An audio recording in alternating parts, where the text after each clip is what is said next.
Gelombang kekhawatiran kini tengah menyelimuti ribuan pegawai pemerintah dengan perjanjian kerja, P3K, di berbagai pelosok tanah air. Sejumlah pemerintah daerah, Pemda, dilaporkan mulai menyusun rencana pengurangan tenaga kerja secara masif menyusul kebijakan pemangkasan dana transfer ke daerah oleh pemerintah pusat sejak awal 2025.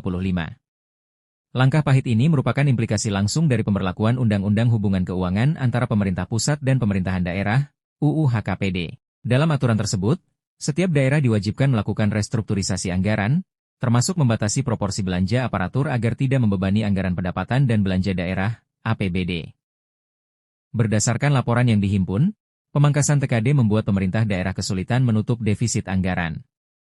Mengingat belanja pegawai merupakan pos pengeluaran terbesar, Pemda mulai mengambil langkah efisiensi dengan tidak memperpanjang kontrak P3K, khususnya bagi mereka yang berstatus paruh waktu atau dianggap tidak esensial dalam struktur organisasi saat ini. Mayoritas tenaga yang terancam pemberhentian justru merupakan garda terdepan pelayanan publik, yakni tenaga guru, tenaga kesehatan, nakes, serta tenaga teknis. Kelompok ini selama ini dianggap sebagai tulang punggung operasional di daerah yang kekurangan tenaga pegawai negeri sipil, PNS. Keresahan ini memicu gelombang protes dari para pegawai. Salah seorang perwakilan P3K menyampaikan kekecewaannya karena merasa status mereka yang semula diharapkan membawa kepastian kerja, kini justru menjadi posisi yang paling rentan dikorbankan. Hingga saat ini, data resmi mengenai jumlah pasti pegawai yang akan diberhentikan secara nasional belum dirilis.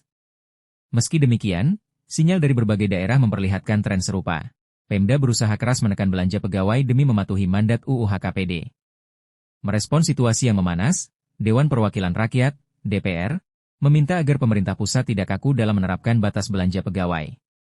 DPR mendorong adanya diskresi atau alokasi dana khusus bagi PPPK prioritas agar pelayanan dasar masyarakat, seperti pendidikan dan kesehatan, tidak lumpuh akibat kekurangan personel.